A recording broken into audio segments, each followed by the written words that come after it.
Hey, I'm Rachel. And I'm Amanda, and this is Beyond a Ballot.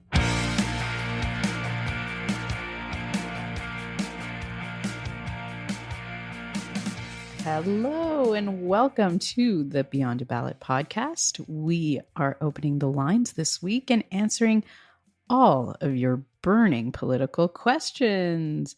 I'm Rachel Siegel here with my lovely co-host, Amanda. Hi, Amanda. Hi, Rachel. How's your week going? It's a lot of the same in terms of politics and our hyper focus and attention on the Middle East. But this is a different kind of podcast today, right? Yeah. We thought that we would do something a little bit different, a little bit fun, and try and move forward on our goal of educating as many people as possible about Canadian politics and quote unquote open our phone lines. So we asked our Instagram followers to send us their burning political questions, things they want to know. And we got a pretty good response, actually. It's really all over the spectrum here in terms of what people want to know about. So why don't we just jump in and start? I'm going to start with you. I'm going to give you a question. Okay. This is maybe not the easiest question, but how do you become a politician? Well, first of all, I was so happy that somebody asked that. Yeah. Because I feel like if you are watching, even from the sidelines, even like in a tempered way, now feels like not a great time to be a politician. So I hope that comes from somebody who's actually considering it. So thought I would answer that question by talking about a couple of things. The first is like, what kind of eligibility do you need to be a politician? And It's actually not that much. So you need to be 18. You need to be a Canadian citizen. There's some criteria outlined on Elections Canada, which you can go online and find out more.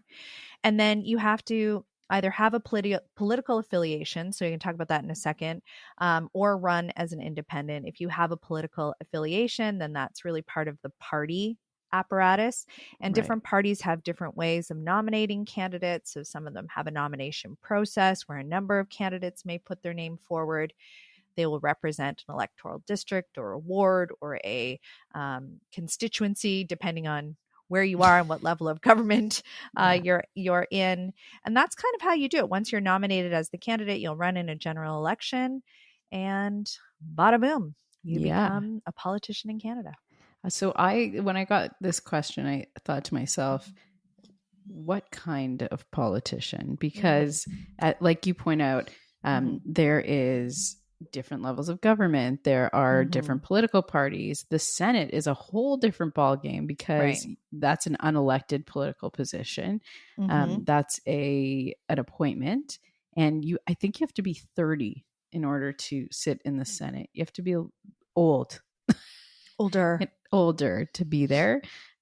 So, and then of course, every government, every political party, runs differently. So for example, in Vancouver, we have this weird system when it comes to municipal politics in that we run political parties. And I know in Toronto, they don't. They run wards, right? Yeah. Which are equivalent to ridings. Right. Well, ridings, yes. Wards at the municipal level. Right, exactly. In Vancouver, there's no wards. It's just a contest, and the top 10 people win, and bada bing, bada boom, they're in. It's crazy because, like, if you have a problem with your garbage, who do you go to? There's 10 people and nobody represents your specific area. So with this question specifically, I was like, tell me more. What are you interested in? What level of government? And I think that if people are listening to this and they're saying, okay, but I'm kind of interested in politics, where do I start? My roadmap to answering that question is always what are the issues that are most important to you? So is that healthcare? Is that foreign affairs? Is that garbage? Where do you line? And then who's aligned to that? So whatever issue it is, if you're really excited about healthcare, that would be provincial politics. If you're really excited about foreign affairs, that's federal politics. And then which political party is the one that aligns to you? I feel like we answered this at some point. We did. We talked about it in our very first podcast, actually. Right. I'm having deja vu as I'm talking about it. But I think what's interesting about this is like there actually isn't a lot of criteria required. Mm-hmm. I mean, you can't be imprisoned or in a correctional institution. And there's like a few things that you can't be, but really you could have any career background. Mm-hmm. You know, we have politicians who were former teachers and lawyers who had worked as political staffers. Yep. There isn't really, there isn't like a one size fits all approach. And there isn't really like a resume that's required to become a politician. I think that's interesting and I think that because of that, we end up doing the intended effect, I think, which is to have people who represent so many different aspects of life, who bring so many different lived experiences from both a work perspective and a life and a personal perspective to this role. Yeah. And that's, there isn't like a course you can take to be a politician or a certification or a diploma or a degree. But whatever your experience it is, whether you're an entrepreneur and you're bringing that to the table and you have a real point of view on how entrepreneurs should shape this country, or you have a legal background and that's really critical and important to you, or you come from an environmental background and so you're really going to pursue that side of it. Like we have former athletes. Like it's so interesting, varied and diverse. And one of the reasons why I love politics. I'm just reminded of a story when I was working on the Hill and I was in committee one day, and the committee was over, and then all of a sudden all of these people started lining up to meet this politician. I'm thinking, wow, that Ontario politician is really popular. Turns out it was Ken Dryden, the former goalie of the goalie. What was he? Who was he the goalie of? Oh, please don't ask Montreal, maybe. He's so embarrassed now. Please write in with all your hate mail for how bad our sports knowledge is. Well, and we have a gold medal Olympian.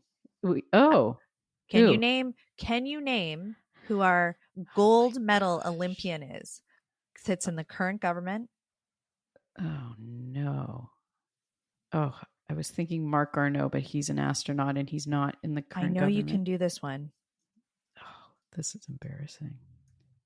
Who is it? Adam Van Couverden. Oh, I did know that. You knew that. I knew that. Snowboarding, yes. I think. No. What? Canoeing. Canoeing? At the 2012 Summer Olympics. What? I didn't even know canoeing was a sport in the Olympics. Paddling or canoeing. Paddling? I think it's canoeing. I think that's the actual... God. We are so bad. I thought it was kayaking, but that's wrong. Adam's going to be like, really? Did you? Yes. He is in Lisa Rachael's seat. He beat Lisa in the last election. He is in Milton, in Ontario. Milton. That's right. I know his seat. I don't know him. So, sorry. He's a sprint kayaker. Oh. He is an Olympic gold medalist in the 500 meter category and a 2-time world champion. Oh my God. Winning 4 Olympic and 8 world championship medals. That's wild. It's amazing. Maybe one day we should do trivia, like Canadian trivia. Like bring on former sports heroes that have worked in politics. Because in BC we had Michelle Stilwell, who I think has 6 Paralympic gold medals, or maybe 8. She's awesome. Okay. Anyways, this is the trivia people did not ask for. Yeah, totally. But I can't believe I said I can't believe I said canoeing. It was kayaking. It's close. I mean, what were you saying before? And I was gonna bring so up. Anyway, I think we should go on to our next question. We're gonna be stuck talking about this question for a long time. Okay. Okay. What is our next one? Okay. I think our next question is, what is the difference between each level of government? Okay, so the 3 levels of government are municipal, provincial, and federal. Mm-hmm. And each is, I just was about to put on my nerdy lawyer hat, but each has a different responsibility. Mm-hmm. Legally in Canada, there actually is no municipal government. Municipal governments are made legally are formed by provincial governments. So, for example, the City of Vancouver is created by the City of Vancouver Act that was passed in provincial parliament. So if one day the Premier of British Columbia, David Eby, wakes up and says, I don't think Vancouver should exist anymore, he can pass a motion to abolish that act and Vancouver wouldn't exist legally. But federally and provincially, our governments are created in the Constitution under Section 91 and 92. And that outlines the different powers that each level of government has. Some of them overlap, which is what makes it so complicated. So, for example, healthcare is a federal power, but the actual, what do they call that? Like putting it into practice. So running hospitals, that's a provincial power. The provincial government is responsible for running hospitals, but funding comes federally from the federal government, and also things like Health Canada regulating certain drugs and vaccines and what we can have in Canada, what's approved, comes from the federal government. That was my really nerdy separation of powers conversation. That was good. I'm gonna add to that with some topic areas that fall under each, because I think that's really interesting to people. So, okay, federal government, things that fall under the federal government, not exclusively always, sometimes shared, like Rachel said, but national defense, foreign affairs, citizen and immigration, trade and commerce, criminal law, currency, federal taxation, indigenous lands and rights. Many stuff of those that falls under provincial, education, healthcare, provincial parks, natural resources, transportation, labor standards, and sales tax. And things under municipal, libraries. That just sounds lovely, right? Libraries, so nice. Waste removal, not as lovely. Public transit, recreation community centers, and local police. There's a breakdown. There's a snapshot for you. I would say when you're reading that federal list, there's probably 85% that overlap with the provincial governments. Yeah, for sure. Education always stands out to me as like the cornerstone of provincial government because it's really the one differentiator that there's no federal education minister. Yeah, there's no federal education minister, although it does sometimes overlap with municipal. Like here in Vancouver, we have the Vancouver School Board, which is a municipal body, but education generally is provincial. Interesting. In Ontario, that is not the way it works. See, every jurisdiction is different, especially when it comes to municipal politics. That's right. Yeah. That was good. Okay, well, while we're on the topic of local, somebody asked, all politics is local, but is municipal politics really the most local? It's an interesting question. Municipal politics is really local because if your neighbor puts their fence on your property line, it's the municipality that has to deal with it. So we're talking like neighbor to neighbor politics, like micro politics. If your garbage isn't picked up, it's really, things, your home ownership, property tax, those types of things. But so it feels a lot more local. But I think my answer would be no, it's not the only local. And, we're seeing that as well in what's happening around the world right now. Foreign affairs, the government of Canada deciding to do something, some diplomatic measure affects people's personal lives also, right? So we're kind of seeing it on the macro scale right now, just how personal global and federal politics can be, I think. That'd be my answer. That was a good answer. Thanks. It's good. Okay. Why do opposition governments give shadow portfolios? I love this question because people always ask me this. Yeah. Do you want to explain what a shadow portfolio is? Yes. So basically the shadow portfolio or shadow cabinet or shadow ministry, depending on the terms that you might use, is a feature of the Westminster system of government, which is what we have. And it's really a senior group of opposition spokespeople who, under the leader of the opposition, form kind of like the alternative cabinet to the actual cabinet. So if there's a finance minister, there's a shadow finance minister. And that person's job really is to watch and to critique and to ask questions of the minister and really hold them to account in many ways. I think that it's an interesting model. I love this model because I think it allows for good debate, and it also allows us to go deep on some of these policies and issues that face the government because another person is responsible for it on the opposition side. So they have a team that's really following that file closely instead of hopping from file to file. And I think that allows for us to have kind of like a deeper debate. Doesn't always work out that way, but I think that's the intention of it. Hold to account and have a deeper debate in the House. So I think the thing that I get asked the most is how much power do shadow ministers actually have? Because obviously the minister themselves has a lot of decision-making power, but what is the power that these shadow cabinet ministers hold? They don't really have like an actual power, would you say? I would say the power is framing arguments against the government so that when a minister goes in to make a decision, they feel the pressure of like, oh, the opposition's really upset about this issue. Like, is there some leeway that we can try and move this policy to make it more amenable to the whole House? For sure. And I think that that idea of accountability, holding the government to account, it's really in many ways a responsibility of the shadow cabinet. Scrutinizing, offering alternative policy positions. They often make up the front bench as well. So they have a lot of profile.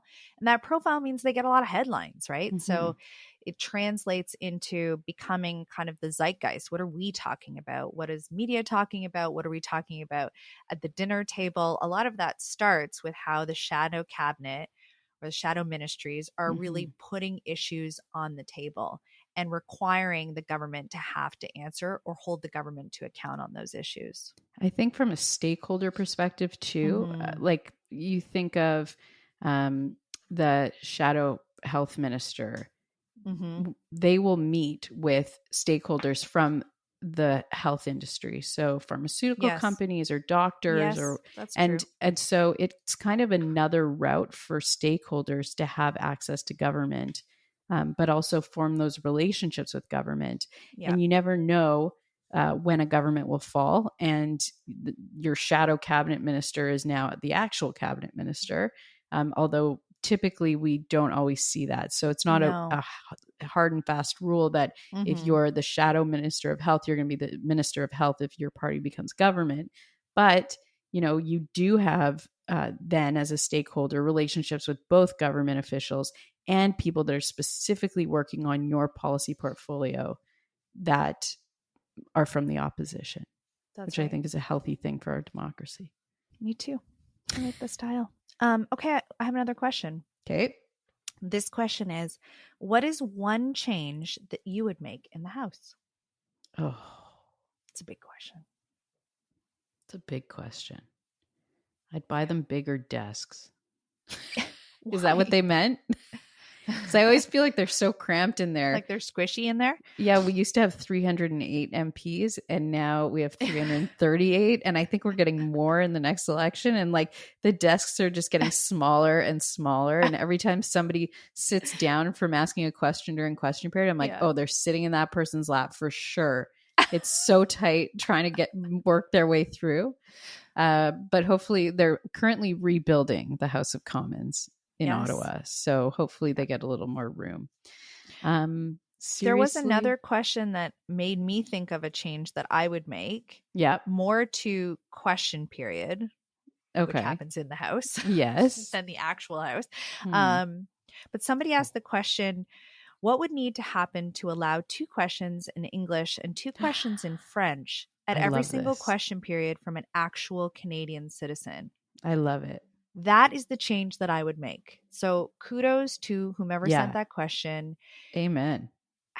It's kind of like how if you watch during an election, Mm-hmm. on debate nights. Yes. The format that's of right. debates has turned so that we really now focus on what are the questions that Canadians want to hear, and sometimes asking Canadians themselves to Mm-hmm. ask those questions. And I think that if we could adopt that idea during question period, to have a couple of questions each day that come from an actual Canadian about the things that they care about, Mm-hmm. I love this idea.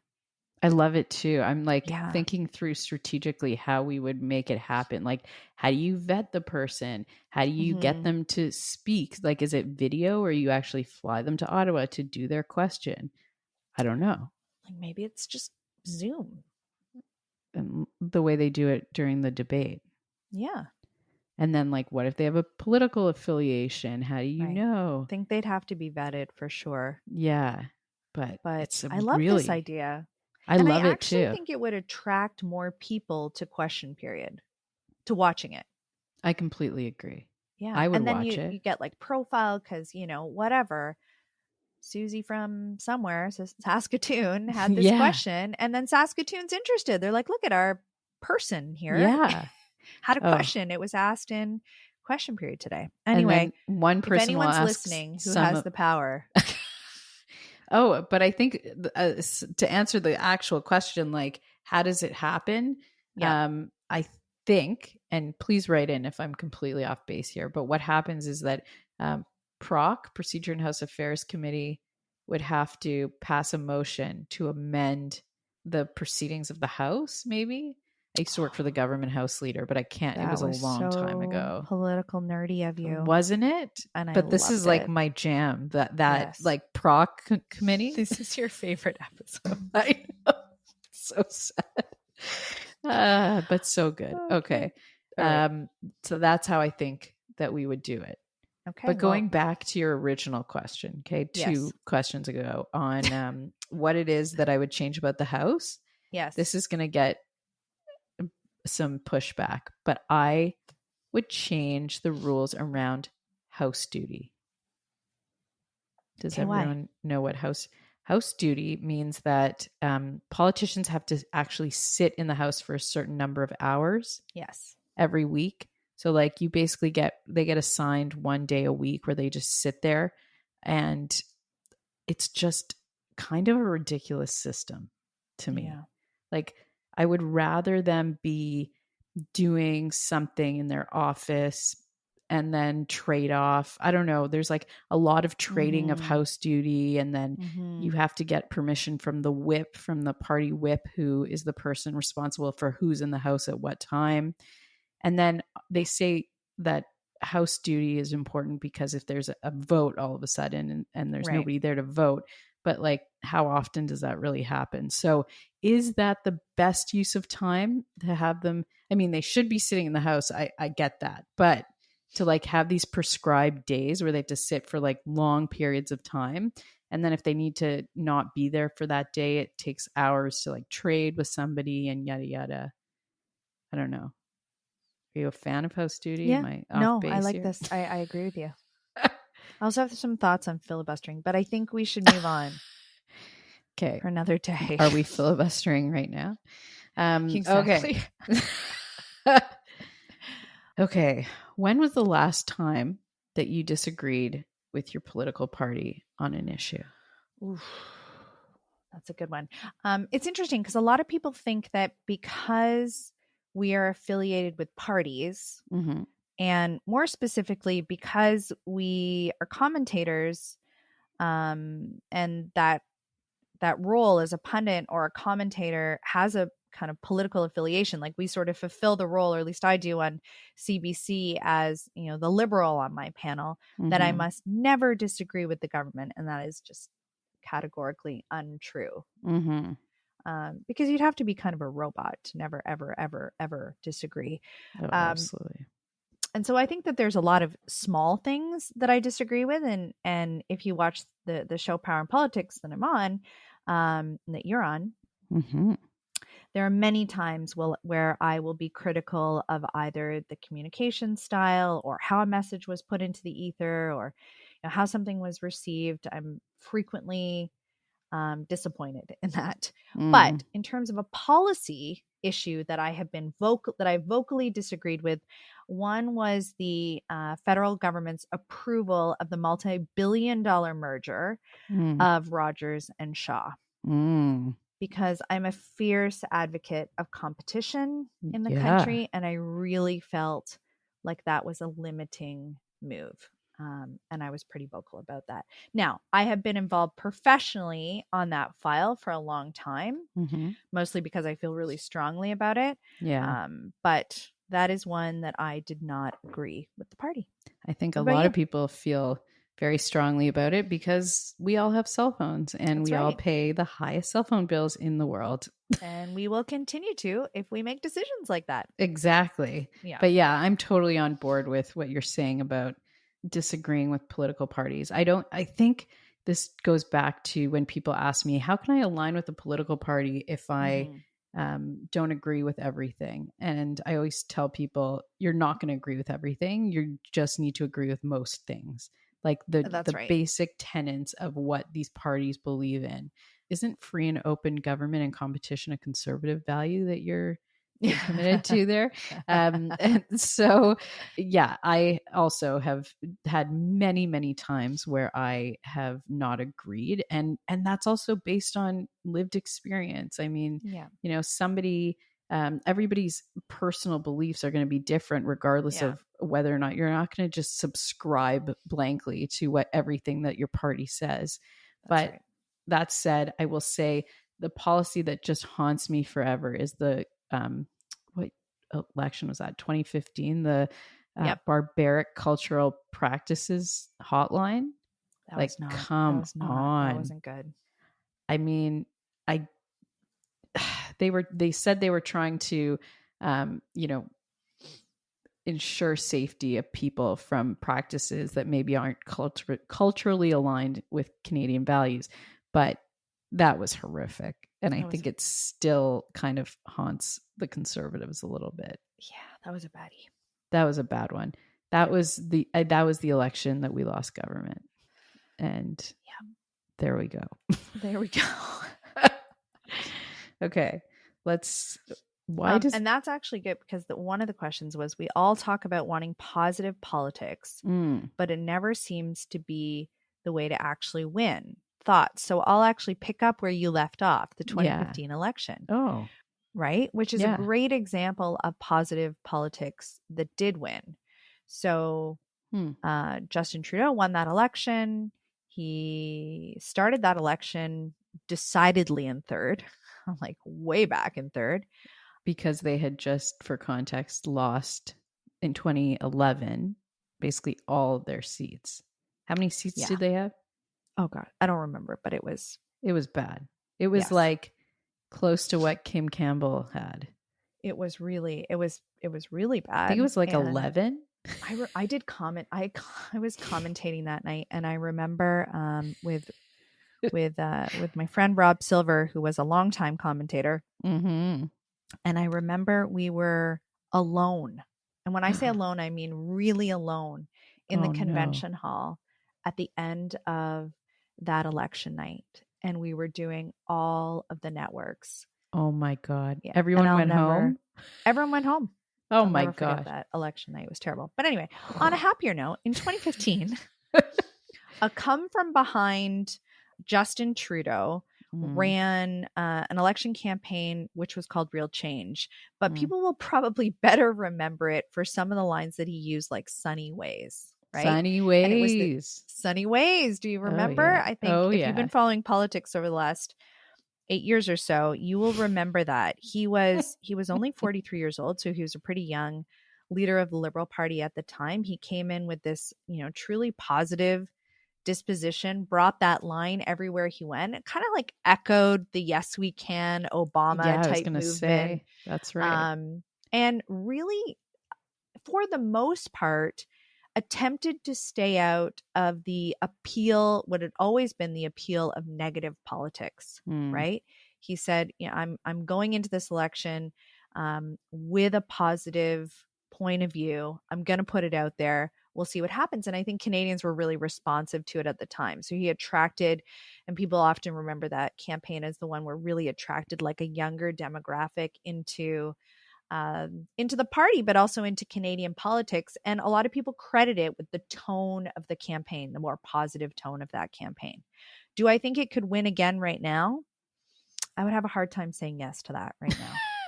Well, I think that also, just to do due diligence on the other side of that argument, I Yep. think that when we've talked about expiring governments, the Yep. Conservatives were hanging on in 2014. Justin Trudeau was this young, exciting. And so there was a runway for a positive campaign. Oh, so yeah. when we talk, like if, what was our last one? Like the middle of COVID, we would have come in with sunny ways. Like nobody would have liked that campaign.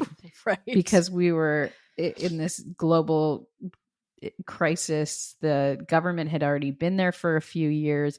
When in 2015, when the Liberals came in with sunny ways, which has been repeatedly mocked by the opposition parties since, they had a runway to be like, we're new, we're fresh, because the government had already been in power for, 9 years at that point, and was kind of becoming a little bit stale. So yeah, there was runway. It worked at the time. I wish it worked all the time. I mean, Yeah, me too. Obama was this example of the same thing. Like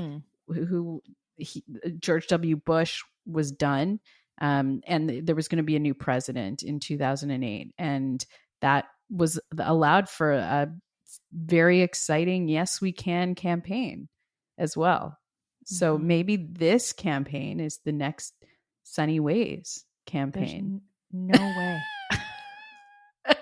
No way. I say that only in that the government's been in there for 8 years now, maybe 9 or 10 by the time we get to a federal election. So maybe Jagmeet Singh will run on like a really positive, exciting campaign. I don't know. Or Pierre. I do think that coming off the heels of such negativity and such divisiveness in Canadian politics and American politics, I do think that there's an appetite from the electorate to have more positive rhetoric in our politics. I think that people are starved for that. And so I do think that a politician who's able to seed that kind of sentiment may have somewhere to go. I think the problem is that we're in a time when people are really, there's a lot of anxiety about our economy, affordability, how people feel. And sometimes, and I think that's been really the genius of the Conservative Party's communication strategy over the last year, is that they've tapped into that angst. Yeah. And they've made it relatable. Like, we get you, we understand you. Now, I would argue that they've gone too far, that they've lit a fire under it. And I think you would have a different point of view on that. But I do think that sometimes how people are feeling really dictates the way that politicians will tap into their election message. And I don't know that a big Sunny Ways campaign right now, if it were today, would be, certainly not given like the global climate, certainly not how people feel domestically, would be the type of message that would compel people to the ballot box. Yeah, that's so true. I think about like the everyday of politics though too. And whether or not we could try and change. And you know what? I feel that as well, that like people are exhausted of the divisiveness. Totally. And, we do it here where we just try to have normal conversation. And for sure. And so like the question, I think at its core, is why can that not happen on a day-to-day level in the House, in our legislatures, in our city halls? And it's not happening. So how do we make politics get there? I think it's the next generation of people that are just exhausted of fighting and I don't know. I don't know what the answer is, other than to try and change the narrative in places like this, where we just try and show people that it is possible to have political conversation, political dialogue, political disagreement without like really vicious division. Yeah. I think we just have to demand better. Yeah. We want better, so we have to demand it. And I think we see it in some of the like new people that are elected, like the younger electors elected. I'm thinking of Vancouver City Hall. I'm thinking of the House, and there's some people that are, bridge builders in different caucuses, which is really refreshing. Can I ask you a question? Yes. So that made me think of a bit of a news peg this week was the apple eating video. Yes. The Polyev apple crunching video. Okay, I'm just going to put this out there right now because I've had so many followers that have asked me about this video, and I'm going to put out the fact I have some kind of issue listening to people eat. My husband will tell you that I'm I cannot hear people chew. It's very off-putting. Swallow, like nothing. I can't hear it. It drives me to my core crazy. So I had a extra hard time watching that video. Yes. Not the Pierre's a loud chewer, just a normal chewer, but the apple chewing really got to me. Yeah. But now you can ask your question. Okay, so I mean, because this was kind of a big deal this week in political circles, but also really I think it made headlines across Canada. Wow. So for those who might not know what we're talking about, Google it. Yeah. Pierre Polyev, who's leader of the opposition, was being interviewed. I think, was he being interviewed on the West Coast? Yeah, I think was he in Alberta? I don't know. I think it was on the West, somewhere in the Vancouver. West. Yeah. And he was munching on an apple. He was in an apple orchard, and he was munching on an apple during this interview. And the interview ends up going pretty sideways. So there were two major takeaways from this interview.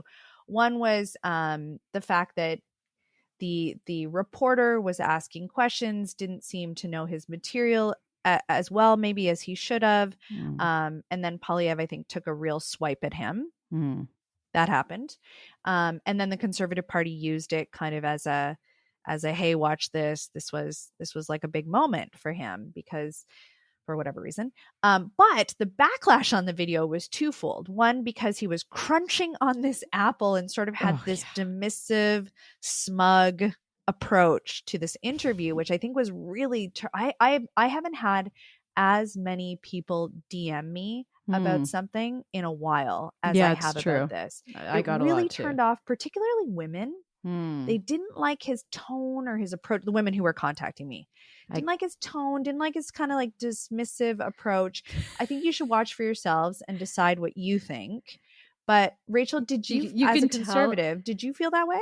Well, you can tell who's DMing us because I got so many women that were like, yeah, finally. Oh, you were? Okay. Well, there you go. Yeah, you can see who follows who. But I felt like, it kind of became a bigger thing than I think it should have been. But ultimately,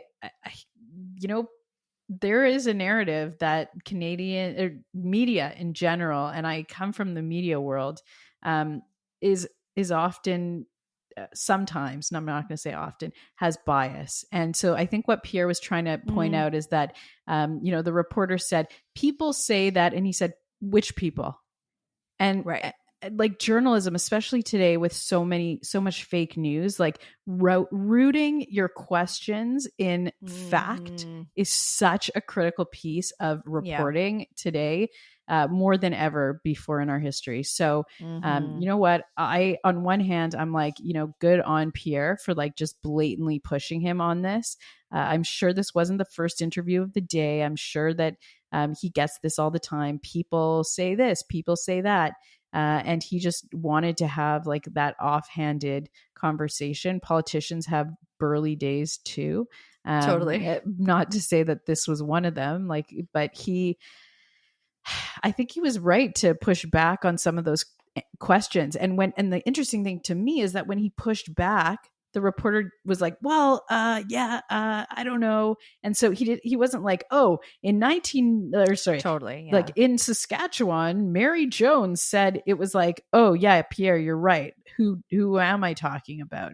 And I think even you can hear the reporter kind of go, right. Yeah.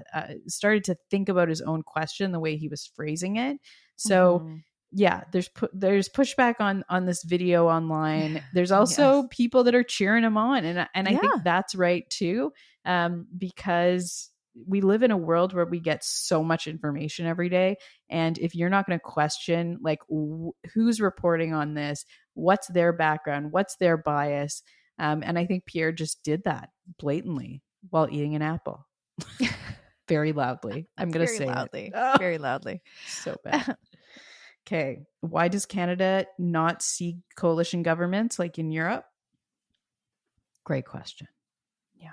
What do you think? Should Well, I? I mean, I think what's interesting about um, the current government Hmm. is the confidence and supply agreement that they Mhm. have with the NDP. Yes.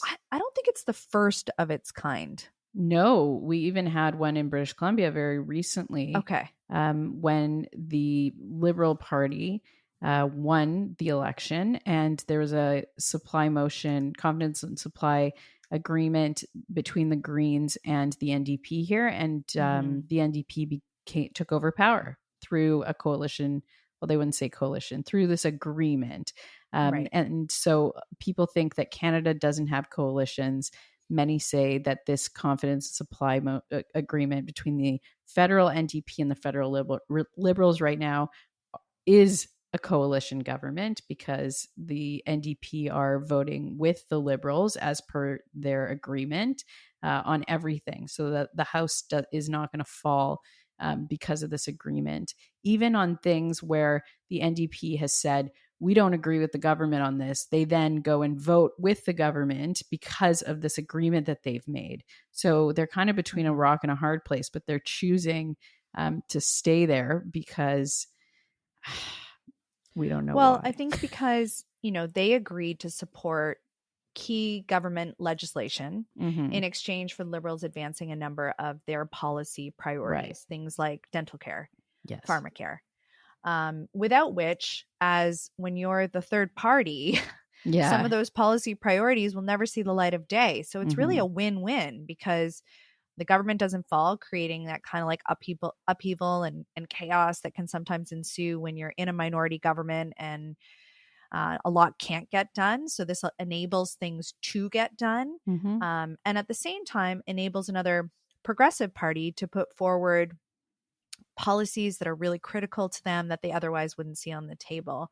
I wish we had more coalition opportunities. I think Canadians would like to see more agreement, more working together to advance the interests of Canadians in the House. And I think it's a way to help minority governments work better together. But we don't have true coalition governments in Canada.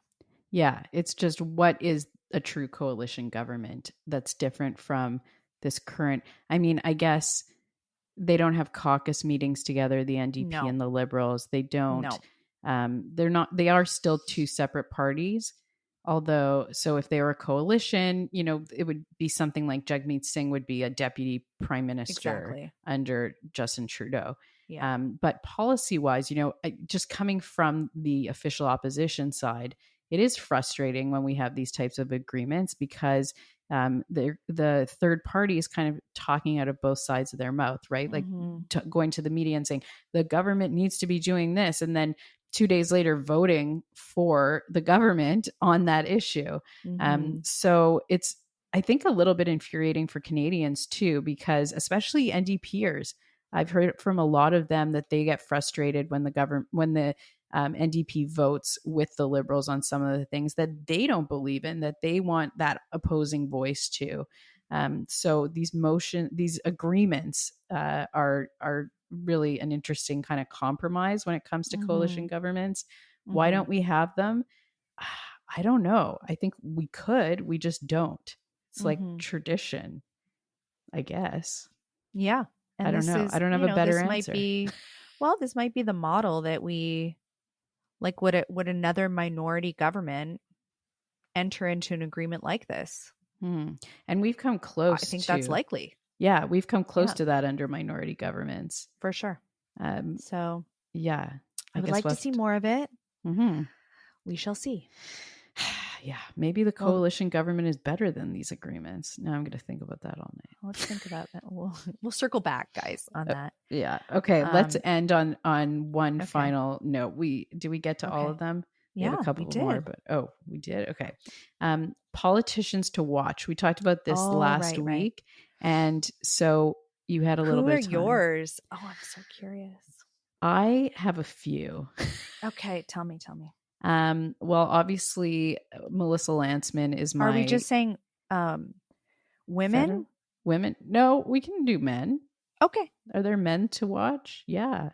Melissa Lantsman is my number one. I think she is the best. To me, she is like the new conservative in this country. She is a breath of fresh air in politics. She's level headed. She is one of the most strategic, brilliant thinkers. And so she's my top pick for when to watch. I cannot wait. I wish I could fast forward 20 years and see where she ends up. Maybe the first female prime minister of Canada. Oh, wow. First gay prime minister. That's a big. I love that. I love that. I would love, I love that too. I don't know if she'll do it, but we'll see. And then let's that's a good see. one. Okay. One to watch. I'd like to say somebody on the provincial side. Okay. Or municipal. We have an incredible chair of the Vancouver School Board here named Victoria Jung, and she is a firecracker in politics, and I love her, and I hope that she goes far and enters our provincial legislature one day. I'm watching her. What about you? So I'm going to name a guy who I think is doing some awesome things in his new portfolio, Sean Fraser, who's the Minister of Housing, Infrastructure and Communities of Canada. He's 39 years old. I think he's been one of the better communicators for the federal Liberals, especially over the last few weeks on a difficult file, but has kind of like the wit in the house, the ability to like quickly pivot on his feet in the house that I think makes him exciting to watch while having like a really thorough understanding of what's happening. So I think he's somebody to watch. I think that I don't know that we would have said that even 6 months ago, but I think this is bringing out the best in him, and he would be my pick right now. That says a lot because he has the most difficult portfolio right now. Like he is the housing minister to watch. For sure. And in a lot of those times when people get these high profile portfolios, it's like you sink or swim. And so it's always cool to see people really thrive under these heavy policy agendas. Maybe the other person I would say who will come as probably much less of a surprise would be Melanie Joly. I was thinking she ran a PR agency before she went into politics. Oh, is this where you announced that you're running? No, remember, that's never happening. And a great communicator. I think that she's often pegged as somebody who may seek the leadership, has an incredible kind of organization in Quebec as well, which is critical for anyone who's seriously considering being a contender in that race. Yeah. She's young, she's vibrant. I think she's definitely somebody to watch as well. Could you imagine if Mel Lantsman was prime minister and Melanie Joly? Mel? Yeah.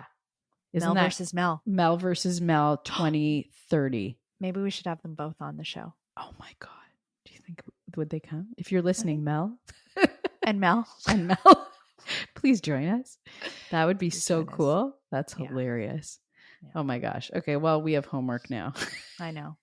Get them on the show together. All right. There's so many goodies though. We have to come back to this. I know. If you're listening and you like this episode, just shoot us a DM because I'm really interested whether or not people like listening to this educational stuff and answering the questions. I feel like some people. And if you'd really like us to talk about, I don't know, the people in politics to watch, I think I'd like to have a deeper conversation on that, because I think there's a lot of Yeah. people for a lot of different reasons in different parts of the country. So maybe we could do something on that one. And then we can interview them. Oh yeah. We should bring them on so that our listeners can hear them. Oh, I like it. Yeah. We could do our top 10. Oh, okay. Well, Oh, and we could ask you Yeah. listeners, who's on your top 10 list? Tell us. oh yeah, that's a great idea. The See, top we're 10. we're like brainstorming on the pod now. We're having a We have to scheduling wrap meeting. it up though. We've come to that We time. do. But thank you for listen. We know you're busy, and the fact that you took the time to submit questions really matters to us. The fact that you take the time to provide feedback on what you like about the podcast and what you want to hear more of.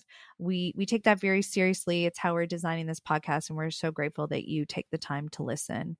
We want to thank Danny Horowitz and Jonathan Panetta for our theme music, and Tim Truax for our production. Come hang with us next week. Yeah, come hang. We'll talk to you soon.